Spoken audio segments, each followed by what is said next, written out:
everyone, and welcome back to episode 2 of season 3 of His Dark Materials, The Break. In this episode, Lyra's dreams about Roger continue. Roger tells Lyra that he needs help, and when she asks him where he is, he tells her that he's in the land of the dead. This is a bit of foreshadowing because we find out that Pan doesn't have access to these dreams the way he normally does, and that's the first indication that Lyra and Pan will be in different places. Lord Asriel introduces Commander Ogunwe with Ruta Skadi, the Queen of the Witches that we have met before. He also shares his strategy with Ogunwe, since Ogunwe is very reasonably quite skeptical of this whole operation. Asriel's strategy revolves around not the idea of outnumbering the authority, since that's not going to happen, but provoking the authority to show himself. So far, the authority has been quite shy about making a physical appearance in any human world for quite some time, and Asriel is hoping to piss him off enough to do exactly that. And he plans on doing this somehow with dust. Speaking of dust, Mary is still using the I Ching to guide her travels. We see her cross through several different worlds, and eventually she ends up in Ogunwe's world. She meets up with some of his crew who've stayed behind. I didn't really find this particularly interesting, to be honest, so I'm gonna kind of pass over it. But she's there. She's doing her best. She's following the path, and she's keeping a really lovely journal where she maps everything out as the scientist that she is. The leader of the Gallivespians is a fellow named Lord Roke, and Lord Roke is on Asriel's war council. He tells Asriel that Lyra is in trouble, and that's a problem because she might be one of the most important pieces on the puzzle board. Asriel pretty immediately dismisses this, and Stel Maria, his demon, actually chides him, saying that there's something he must be missing. Lyra keeps coming up, Asriel's not having it, and Asriel basically needs to get his head out of his ass and think about what makes Lyra so special that she is cropping up here and there. This conversation is interrupted by a messenger telling Asriel that there are 2 angels fighting over his camp. Asriel and his crew rush out to see these 2 angels. They fall into the ground. We soon recognize that Baruch is one of them. Asriel very quickly deduces that one of them is working for the authority. One of them is part of his team, though he's never met either of them. And Baruch tells Asriel that he has located Asahedra. Asriel doesn't know what Asahedra is, so he explains that it is a knife that can be used to kill anything, including angels, including the authority himself. He shares with Asriel that there is a regent working for the authority, and that he knows this regent because he is indeed the regent's brother. The regent used to be a human, a man named Enoch, and when Baruch was human, they were brothers. Baruch tells Asriel that he will find the knife and the knife bearer by finding Lyra. Soon after he has relayed his message, Baruch can no longer hang in there. He starts dissolving into this mist of dust, and his last word is Balthamos. It's very sad to see him go, and immediately in a very different world with Will, Balthamos senses that Baruch has died, and he is absolutely devastated, just crushed. Balthamos blames Will for splitting them up. He says that they should have never been apart, and this is absolutely Will's fault. With Baruch gone, Asriel still has the other angel who fell, the authority angel who was fighting Baruch, and he puts this angel in a special chamber that has been designed to contain dust. He seems thrilled at the chance to experiment on an angel and interrogate this angelic being. Pretty creepy, to be honest. Got some weird mad scientist vibes from him. We find out later that this angel is named Alarbus. Asriel is not about to squander this opportunity to interrogate an angel, and we see him use torture pretty liberally to do just that. He tells Alarbus, this angel, that he even killed an innocent boy in pursuit of his knowledge of dust. So there are basically No ends that he won't go to. This is kind of an interesting reflection on his part. This kind of moral awareness is new in his character, from what I can tell, but really goes to show that he accepts his own flaws and believes that his mission is much more important than anything he could do along the way. He gets pretty carried away with this, and at some point, Stel Maria, his demon, actually tells him to stop, which he does. The angel tells Azrael that the authority intends to set up a permanent inquisition in all worlds until the authority achieves complete obedience. He says that freedom of thought will end and control will be restored. He also tells Azrael that the authority doesn't even know Azrael's name, and for a narcissist like Azrael, this is really a deep dig for him. Azrael is so overwhelmed by his own awesomeness that the idea that he is doing all of these things, amassing these forces, harnessing these resources in vain to go unnoticed, it's just such a slap in the face. And that really, really, really grinds his gears. Now that Fra Pavel has ascertained Lyra's location through the alethiometer that the Magisterium has, Father MacPhail, Father President, sends troops along with Father Gomez to capture Lyra and Mrs. Coulter and hopefully bring them both back to the Magisterium. It turns out that Lord Roke, the Gallivespian, has a secret agent, the Lady Salmakia, inside the Magisterium already, so she is able to hitch a ride with the Magisterium Zeppelins to go to Lyra and control the situation as much as she can for Azrael's forces. At the same time that that is happening, Will, Uric, and Balthamos arrive on their boat on Fair Isle. Will asks Uric to stay behind because he draws too much attention.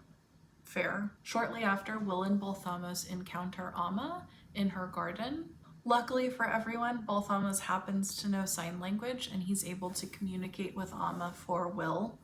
He very gently encourages her to tell them everything she knows about Mrs. Coulter, and it turns out that Amma has been growing a plant that will help Lyra wake up.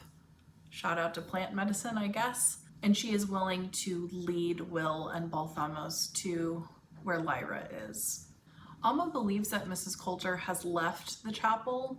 Turns out she hasn't, so when Will enters the chapel and finds Lyra, Mrs. Coulter is there already waiting for him. Mrs. Coulter turns on the charm, very appropriate for her, and invites Will to sit down so they can have a serious conversation. She treats Will with a surprising amount of respect considering how scornful she is of many people, but Will is in a position of power for sure, and Mrs. Coulter also knows that he has the knife. Mrs. Coulter explains herself and the situation with the Magisterium, defending the fact that she's been basically keeping Lyra drugged for at least the last several weeks, if not months. We're not really sure on the timeline at this point. She says to Will, "A child needs her mother, and here's the trick they never tell you. Your mother needs you." Mrs. Coulter really strikes a huge nerve with Will in this moment. The guilt is overwhelming. We know, of course, that Will feels terrible about leaving his own mom. He feels so guilty since he has been her primary caretaker. And Mrs. Coulter at some point gestures from her belly button to his, miming an umbilical cord, saying that this is an incredibly important, powerful connection. She is, of course, attempting to recruit Will. Will understands this. He sees Mrs. Coulter for who she is. He tells Mrs. Coulter that he's satisfied with the care Mrs. Coulter is showing Lyra. Now that he's seen this, he can leave them both and he can continue on with his path towards joining Azrael, bringing Azrael the knife, and fighting the rebellion. This is not what Mrs. Coulter wanted to hear or expected to hear, and she is quite pissed. Azrael meets with his war council once more and decides that he will let the Magisterium do the dirty work of locating Lyra so that he can then locate the knife bearer and the knife itself. His council doesn't take this very well. Ogunwe is disgusted that he would use his daughter as a pawn in this larger game, and Zephania is also disgusted, saying that an angel has already died for this mission. What lengths will he not go to? Shouldn't this be enough? Asriel is quite clear that taking this risk will be worth it for what they want to achieve. They'll all take risks, and this is one that he is okay with. Zephania ends up visiting Alarbus in his dust container, and the two have a pretty interesting conversation. They clearly know each other, and Alarbus asks her if she really wants to align with a human who's comfortable torturing angels, and more so, would other rebel angels feel comfortable aligning with a human who will go to those extreme lengths. I wish this conversation had been longer, or that we would have gotten to see them interact again. Alas, we didn't. Mrs. Coulter is aware that the Magisterium Zeppelins are circling overhead, and she decides that the only way she's going to get out of this is through some trickery.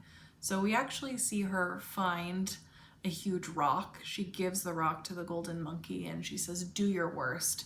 And he hits her, making it look like she has sustained some kind of injury. She is sitting outside of the chapel when Father Gomez finds her, sees that she's injured. She says that the boy has already found Lyra and taken her, and she thought that the Magisterium would be a bit faster than a teenage boy. This is some really funny classic Mrs. Coulter power dynamic stuff going on. She clearly doesn't respect Father Gomez, but she wants to get out of the situation as unscathed as possible.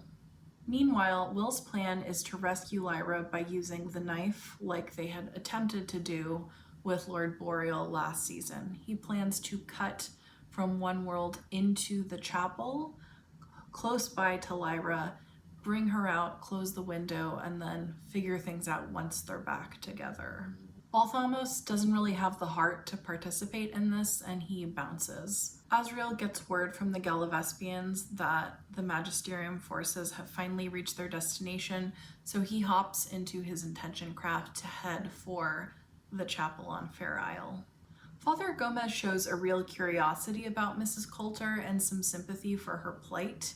He does tell Mrs. Coulter that this couldn't really have ended a lot of other ways, that Mrs. Coulter gave Lyra, I'm gonna read this, "You gave her the terrible punishment of her existence." The two go back and forth about the Magisterium, what it's doing, how Lyra is an innocent child who hasn't fallen just yet, and Mrs. Coulter is really trying to do everything to prevent that. It's not going very well though, and Mrs. Coulter uses that same rock that she used to hit herself to bludgeon the shit out of Father Gomez. He sustains a pretty terrible head injury and falls unconscious. Immediately after this, Mrs. Coulter catches Will waking up Lyra with a plant that Amma had given him. She is thinking that he has come to save the day for both of them, that he's going to free both of them, and in that she is horribly wrong. He clarifies that he is not here to help Mrs. Coulter. He is getting the fuck out of here with Lyra, and he uses the knife to kind of warn her, like, don't come closer. While Mrs. Coulter is pleading with Will to bring her along with him, she says something that really strikes a chord with him. She says, "Was your mother so disposable?" And then she tells him to look at her. She's very insistent that Will look at her, make eye contact, and she knows what she's doing, because as Will does this, with his hand on the knife ready to cut open a world to get to safety, the knife shatters in midair. His mind has been split. He can't use the knife properly, and that is maybe not her exact intention, but she knows that she's fucking some shit up for them both. As the knife shatters, Mrs. Coulter uses that diversion to grab the gun from Father Gomez that he had. She aims it at Will, hoping to bully him into letting Lyra go, and Lyra herself steps in between them to defuse the situation. Mrs. Coulter tells her to get out of the way, and just as we think things are going to end really badly, one of the Galavespians, Lady Salmakia, who had hitched a ride with the Magisterium, uses her poisonous spur to take Mrs. Coulter out. Mrs. Coulter falls to the floor to join Father Gomez, and the two of them are out for the count. As the kids finally struggle to get outside, the Magisterium soldiers are all around fighting Yurik, and Yurik holds off the soldiers as the two kids head back through one of the windows that Will had previously cut into safety. Amma does her best to contribute to the cause, and Will and Lyra are both very grateful for her assistance. Will and Lyra are reunited. Lyra is finally awake. Uruk is not far away, and most importantly, the Magisterium doesn't have Lyra in their grip. Neither does Lord Asriel. He gets there a bit too late and cannot participate in the mad dash. So that's where we are. Lots of things went down, but the story is moving. Thanks so much for watching, and please join me for episode 3. Bye.